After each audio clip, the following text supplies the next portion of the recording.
JEE mains 2025 का question है। अच्छा क्वेश्चन है। क्वेश्चन क्या है? A sample of an octane जिसका वेट दे रखा है 1.14 ग्राम was completely burned in excess of oxygen in a bomb calorimeter whose heat capacity is 5 kilojoule per Kelvin.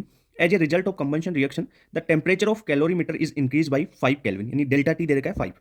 The magnitude of the heat of combustion of octane at constant volume. अब octane का आपको heat of combustion of octane बताना है constant volume पे, molar, ठीक है, यानी kilojoule पर मोल में बताना है, ध्यान रखना है ना, किलोजूल पर मोल में. The magnitude of heat of combustion of octane at constant volume. अब देखो क्वेश्चन को सोल्व करते हैं. पहली चीज आप देखो, जो बॉम्ब कैलोरीमीटर है वो जितनी हीट एब्जॉर्ब करेगा उतनी जितनी ये एन ऑक्टेन रिलीज करेगा. क्लियर बात? तो इससे क्वेश्चन सोल्व हो जाएगा. यानी ये भाई बॉम्ब कैलोरीमीटर कितनी एब्जॉर्ब करेगा, जितनी एन ऑक्टेन के कंबंशन होने पे रिलीज होगी, वही बात है.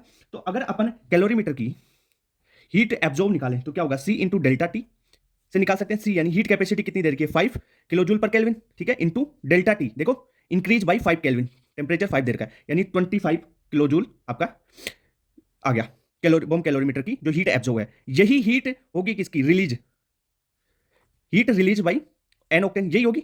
या नेगेटिव में भी शो कर सकते हैं माइनस, ठीक है, रिलीज होगी तो, पर अपन रिलीज लिख देते हैं यहाँ पे. ओके, एक बात ये होगी. अब यहां से अपने को देखो निकालनी है कंबंशन ऑफ ऑक्टेन का कांस्टेंट वॉल्यूम पे.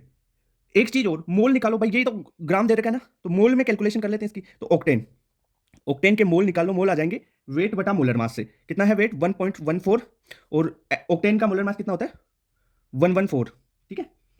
तो इसे सोल्व करोगे तो ये कितना आ जाएगा, 0.01.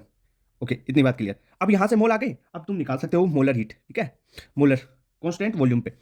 कैसे निकालोगे, जो भी आपकी रिलीज हीट कितनी थी 25 अपॉन मोल कितना है 0.01 मोल के लिए, ठीक है भाई. जितने मोल के लिए पूछा, इतने ग्राम के लिए पूछा, यानी मोल के मोल में या ग्राम में भी कर सकते हो कैलकुलेशन, कोई दिक्कत नहीं, मोल में सिंपल रहती है. तो ये करोगे तो ये 2500 किलो जूल पर मोल आ जाएगा. आपको पर मोल में निकालनी है, ध्यान रखना. ग्राम में निकालोगे फिर वापस मोल में कन्वर्ट करना पड़ेगा, क्योंकि आंसर में आपको पर मोल में पूछा है. क्लियर बात? तो आंसर आ जाएगा 2500 किलो जूल.